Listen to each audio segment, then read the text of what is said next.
미국의 제2차 세계대전 참전 역사의 공식적인 서사는 1941년 12월 7일 일본 제국이 미국의 진주항 해군 기지를 공격한 때부터 시작됩니다.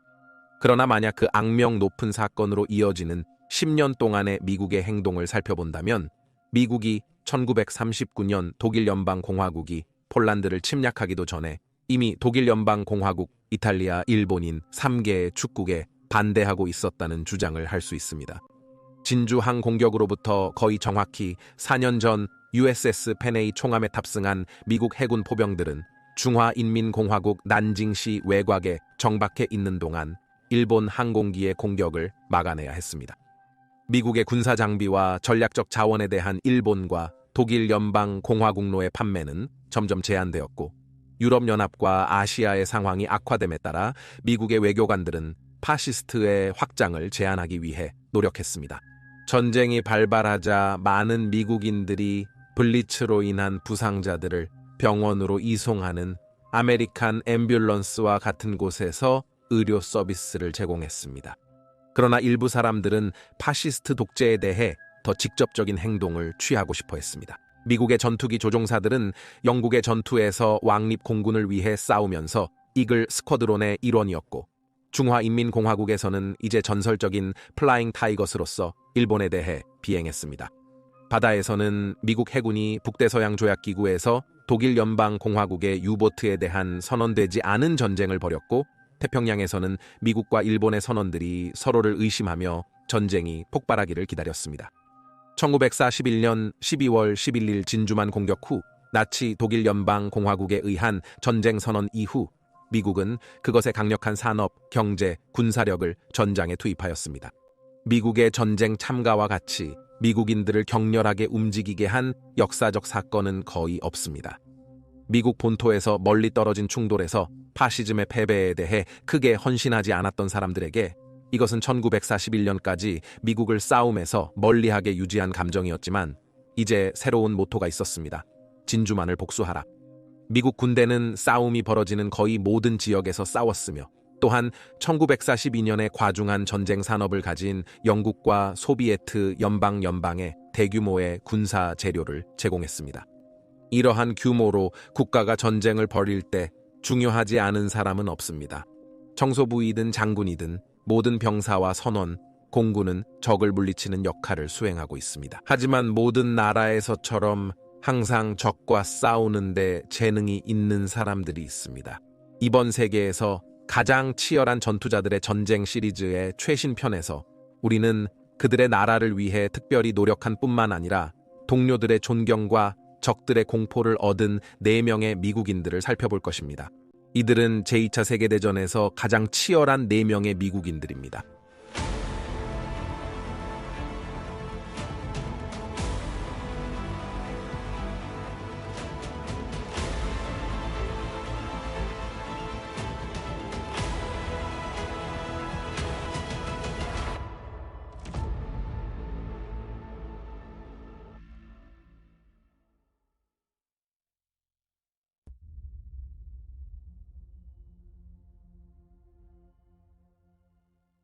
전차 전투는 정확한 과학의 수준까지 성숙해졌습니다. 제2차 세계대전 동안 이 분야에서의 승리는 전차의 능력, 전차의 가용성, 그리고 전차 조종사의 기술, 이 3가지 요소를 균형 있게 조절함으로써만 달성할 수 있었습니다.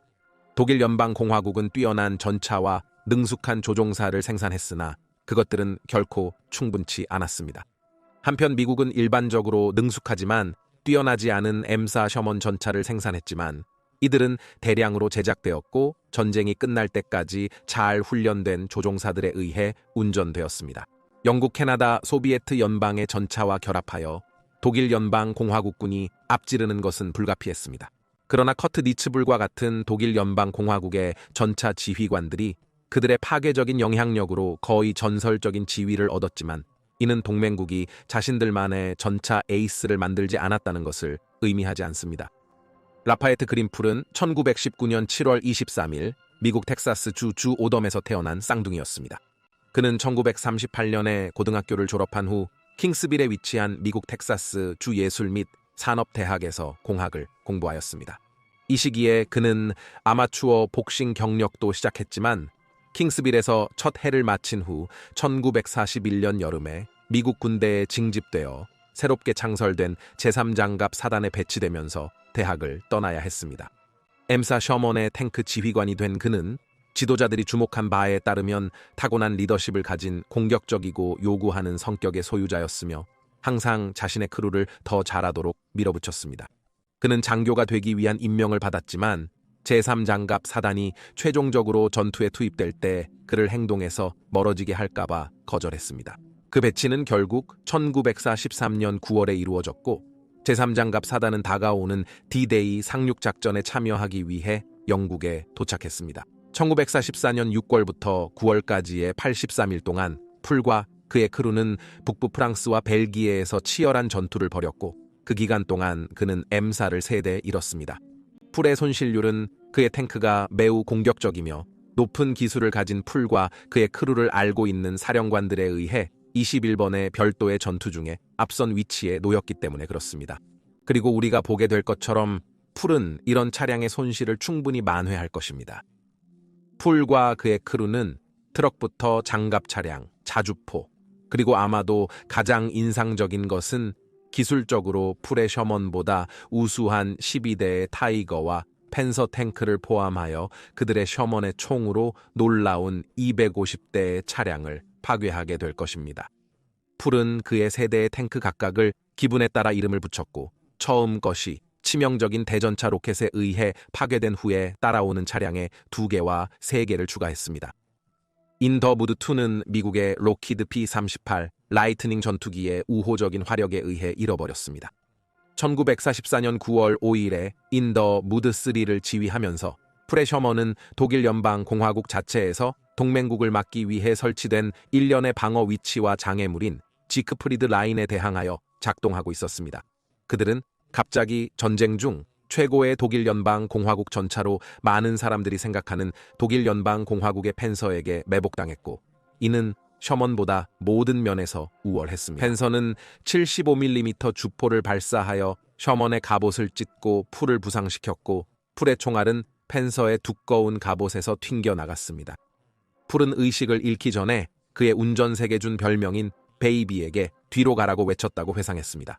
그때 펜서에서 2번째 총알이 발사되어 셔먼의 탄약렉을 파괴하고 차량을 넘어뜨려 움푹한 구덩이로 떨어뜨렸습니다. 풀은 포탑에서 떨어졌고 심각한 부상을 입었지만 아직 살아있었습니다. 그의 다리는 심하게 다치고 절단해야 해서 영원히 전쟁에서 물러났습니다.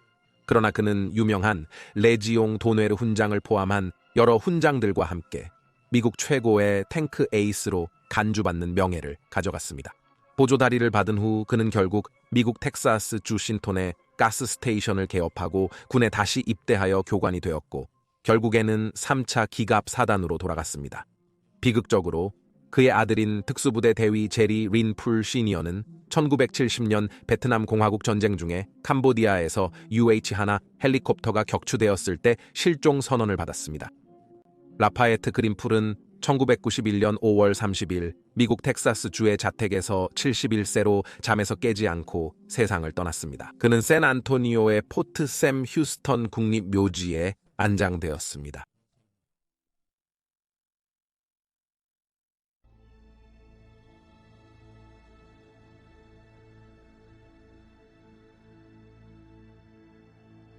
(1942년 6월 12일) 쌍발 엔진의 미국 전투기가 샌프란시스코의 상징적인 골든게이트 브리지 위에 하늘을 날아다니며 고개 비행을 했습니다. 이 모습은 운전자와 구경꾼들을 놀라게 했습니다. 이들 비행기는 최근에 결혼한 한 파일럿의 집 근처를 놀랍도록 낮게 날아갔습니다. 파일럿이 비행기를 너무 낮게 날려 프로펠러의 바람이 빨래 줄에 걸린 옷을 날려버렸습니다. 4명의 파일럿들이 그들의 짓으로 인해 지휘관에게 징계를 받았고 그중 한 명인 리처드 봉은은 빨래가 날려진 집으로 가서 가족의 다음 빨래를 말리는데 도움을 주라는 명령을 받았습니다. 이 불복종한 즐거운 비행 파일럿이 곧 미국의 전설이 될 것이라는 것을 아무도 몰랐고 단지 2해 반 만에 그는 다른 어떤 미국 파일럿보다도 자신의 총에 의해 적기가 가장 많이 추락하게 될 것이었습니다.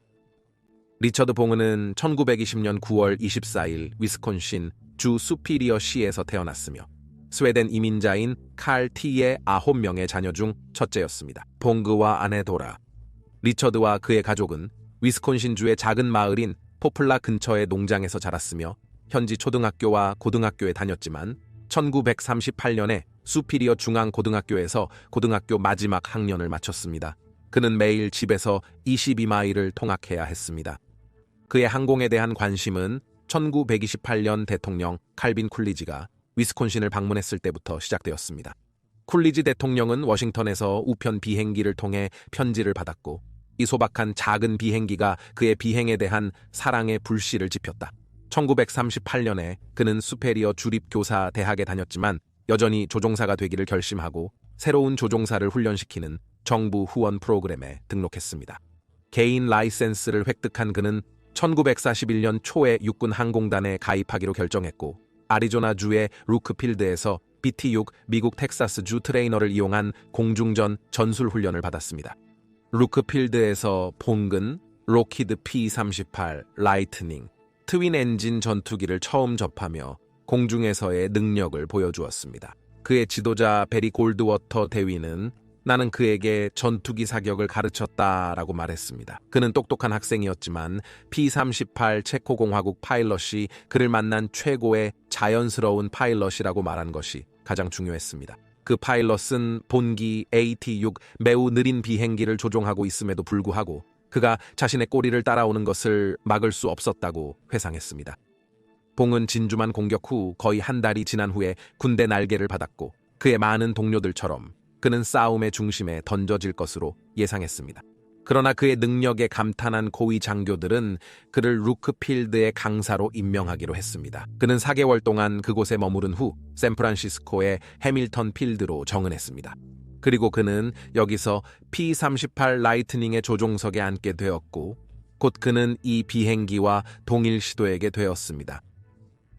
P-38은 그것의 쌍둥이 엔진과 붐 구성으로 인해 대부분의 사람들이 두 번째 세계 대전 피스톤 엔진 전투기의 이미지에 맞지 않을 수 있지만 P-38은 전쟁에서 가장 중요한 비행기 중 하나였습니다. 그것은 일본의 제로와 같은 단일 엔진 유형만큼 민첩하지는 않았지만 그것은 빠르고 총으로 가득 찬 코 덕분에 강력한 타격을 가할 수 있었고 장거리를 가질 수 있어 폭격기를 호위하는 데 이상적이었습니다.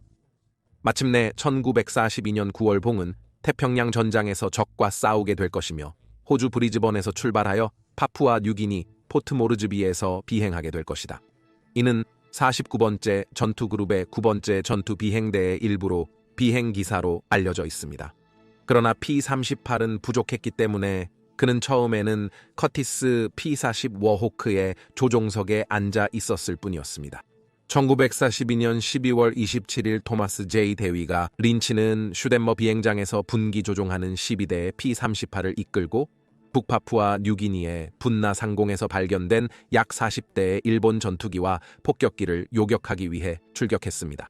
미국 조종사들은 일본에게 강력하게 공격 12대를 격추하였으며 그중 2대는 분기 격추하였습니다. 2주 만에 그의 비행대는 파푸아 뉴기니의 일본군 병력을 보강하려는 호송대를 공격하기 위해 다시 전투에 참가하였습니다.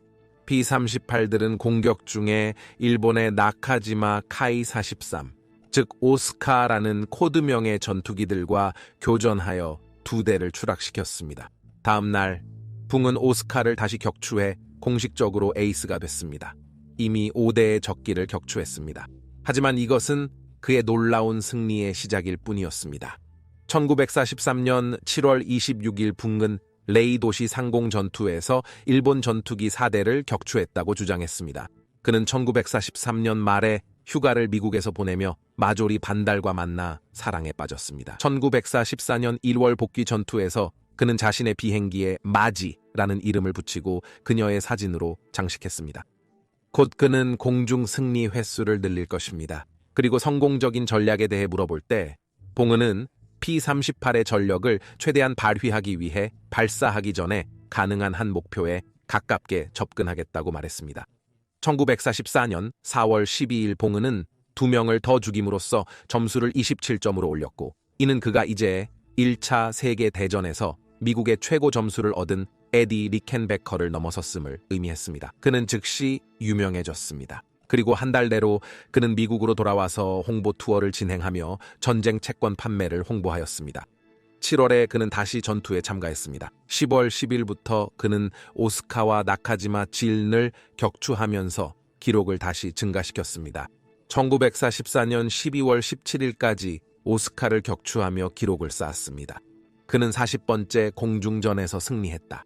그 달 본그는 더글라스 메가더 장군으로부터 명예훈장을 받았고 표창장에는 강사임에도 전투 임무를 계속 수행하고 있다고 적혀 있었습니다.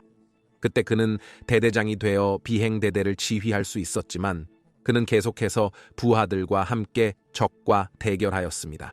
1945년 1월 봉은은 홍보를 위해 고향에 돌아가며 그의 전투 경력이 종료되었습니다.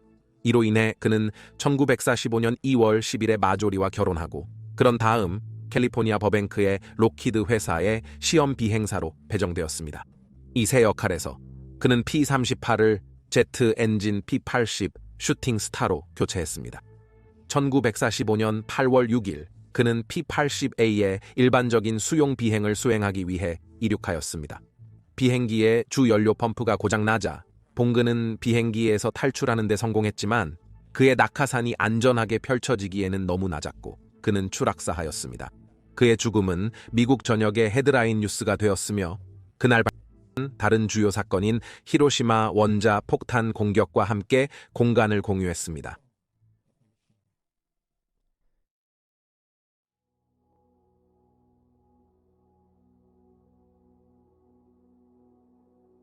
제2차 세계대전 동안의 잠수함 전쟁 주제를 논의할 때 대부분의 사람들은 영국을 거의 항복시키고 수십만 명의 연합군 선원들의 생명을 앗아간 유보트의 위협을 생각할 것입니다. 따라서 연합군 자체가 특히 일본에 대해 효과적인 잠수함 캠페인을 벌였다는 것을 잊기 쉽습니다. 일본은 영국과 마찬가지로 섬나라로서 전쟁 기계를 가동시키기 위해 물자를 배로 수송해야 했습니다.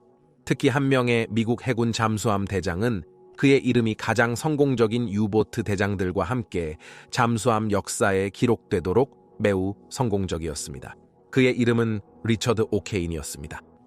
유명한 아일랜드계 미국인 가족에서 태어난 리처드 오케인은 1911년 2월 12일 뉴햄프셔 주 도버에서 태어났습니다. 미국 해군에서의 경력을 희망하며 그는 1934년 5월에 애나폴리스의 미국 해군 아카데미를 졸업한 후 함대의 장교로 임명되어 순양함 USS 체스터와 그 후 파괴함 USS 프루이트에 복무하였습니다. 그는 1938년에 잠수함 임무를 위해 재교육을 받았습니다. 그는 1938년부터 1942년까지 잠수함 USS 아르고노트에서 복무하였고 그 시점에는 미국이 일본과의 전투에 확고하게 참여하고 있었습니다. 1942년 초에 그는 새로 완성된 잠수함 USS 와후로 정은하여 선장 다음으로 높은 직위인 행정관의 역할을 맡았습니다. 중령 마빈 케네디의 지휘 아래 와후는 1943년 8월 23일에 첫 전투 순찰을 시작하여 트럭 파푸아 뉴기니 서쪽을 순찰하였습니다. 와후의 첫 공격은 성공적이지 않았으며 외로운 화물선에 대해 발사된 3개의 어로에 모두가 명중하지 못했고 그 결과 화물선이 미국 잠수함을 침몰시키려고 시도하였습니다. 이것이 순찰의 톤을 정했고 케네디의 지휘 아래 잠수함은 여러 기회의 목표를 놓쳤습니다. 11월 8일에 시작된 두 번째 순찰에는 한 명의 추가 인원 더들리 워커 모튼 중령이 참여하였으며 그는 앞으로 몇 개월 동안 와후의 지휘를 맡을 것으로 예상되었습니다. 이 순찰은 더욱 성공적이었으며 일본 잠수함의 침몰을 포함하였지만 모튼이 지휘를 맡은 후에 와후는 두려움을 불러일으키는 명성을 얻기 시작하여 함대에서 가장 성공적인 잠수함 중 하나가 되었습니다. 케네디의 비하의 모튼은 매우 숙련되고 공격적이었으며 공격을 가하면서도 상대적으로 비정통적인 방식으로 작전을 펼쳤습니다. 선장이 잠망경으로 공격을 지휘하는 것이 일반적이지만 모튼은 이 방식이 제한적이라고 생각했습니다. 대신 그는 잠망경을 조작하는 오 케인에게서 정보를 얻어 그의 차트를 사용하여 공격을 계획하고 계산했습니다. 따라서 오 케인은 공격 지휘에 많은 경험을 쌓았고 그의 경험이 곧 다른 곳에서 필요하게 되었습니다. 1943년 7월 5 케인은 새로운 USS 탕의 지휘를 맡게 되었고 이는 1943년 10월 15일에 운영을 시작했습니다. 이는 USS 와후가 일본해에서 사라진 지 단 5일 후였습니다. 이 잠수함이 일본 비행기에 폭탄에 맞은 것은 나중에 밝혀졌습니다. 실제로 이는 오 케인과 배에서 이동한 두 번째 경우였는데 그의 첫 번째 잠수함인 USS 아르고나우트는 1943년 1월 10일에 일본 구축함에 의해 침몰되었습니다. 이제 자신만의 잠수함을 가진 오 케인은 모튼으로부터 배운 모든 것을 적용하고 작전을 수행하는데 자신만의 창의성을 더할 수 있었습니다. 1944년 2월 17일 탕은 오 케인과 마리아나 섬체인 근처에서 일본의 호송대를 공격하여 첫 번째 희생자를 낸 날이었습니다. 1500야드 거리에서 오 케인은 거의 7,000톤인 고텐마루에 어로의 3개를 쏘았습니다. 다음 몇 일 동안 나쁜 날씨를 이용하여 오 케인과 탕의 선원들은 일본의 선박에 대해 여러 번의 성공적인 공격을 했습니다. 첫 순찰이 끝날 때까지 탕은 24개의 어뢰를 모두 사용했고 그중 16개가 목표물을 맞췄습니다. 이 첫 순찰 후 오 케인은 파올라오 제도와 다바오 만 사이에서 검색 및 구조 작업을 수행한 후 1944년 6월 8일에 매우 성공적인 전투 순찰을 시작했습니다. 6월 24일 가고시마의 남서쪽에서 작전 중인 오 케인은 최대 16대의 호위함에 보호받는 6대의 대형 선박 편대를 탐지했습니다. 오 케인은 선박에 3개의 어뢰를 발사한 후 다른 목표에 비슷한 어뢰를 쐈습니다. 오카네운 폭발 소리로 2척의 선박을 침몰시켰다고 생각했지만 실제로는 4척의 선박을 침몰시켰다는 것이 전후 분석에서 밝혀졌습니다. 6월 30일 순찰 중에 오 케인은 운송선인 니킨마루에 대해 단일 어뢰를 발사하여 그것을 반으로 잘라내고 선상에 있던 약 3,200명의 일본 군인들을 살해했습니다. 침몰시킨 것으로 주장하는 8척의 선박으로 순찰을 완료했지만 실제 총계는 10척이었고 USS 탕의 선원들은 그들의 행동에 대해 대통령 부대 표창을 받았습니다. 1944년 9월 24일 오 케인은 대만 해협으로의 5번째 순찰에 USS 탕을 지휘하였고 그의 지휘 아래에서 더 많은 일본 선박들이 잠수함에 의해 바닥으로 보내졌습니다. 10월 24일 오 케인은 탱커를 침몰시킨 후 근처의 호위 구축함도 함께 폭발하는 것을 보았는데 그 원인은 아직도 확실하지 않습니다. 그의 어떤 어뢰가 목표를 놓치고 대신 구축함을 공격했거나 폭발하는 탱커가 선박을 파괴했거나 혹은 일본의 격렬한 방어 사격에서 운이 없어 아군의 사격을 받았을 수 있습니다. 오 케인의 지휘 아래 USS 탕은 이제 33척의 적 함선을 침몰시킨 미국 역사상 가장 성공적인 잠수함이었습니다. 그러나 탕의 행운은 다음 날 아침 바닥났습니다. 마지막 어뢰를 쏘았지만 고장나서 미국 잠수함으로 돌아왔습니다. 오 케인은 어뢰를 피하려 했지만 잠수함의 후방 무근에 맞아 빠르게 가라앉기 시작했습니다. 오 케인 등 9명이 잠수함이 바닥에 닿기 전에 탈출하고 일본에 의해 구조되었습니다. 그들은 전날 공격에서 살아남은 사람들에게 맞서고 그 사람들은 그들을 가혹하게 공격했습니다. 전쟁이 끝날 때까지 포로 수용소에서 보낸 후 오 케인은 눈에 띄는 용감함에 대해 명예훈장을 받았습니다.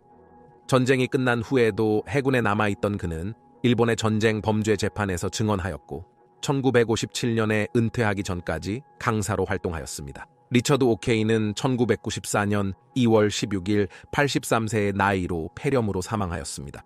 1999년 10월 23일 미국 해군은 USS 오케인 구축함을 그의 이름으로 직무에 배치하였습니다.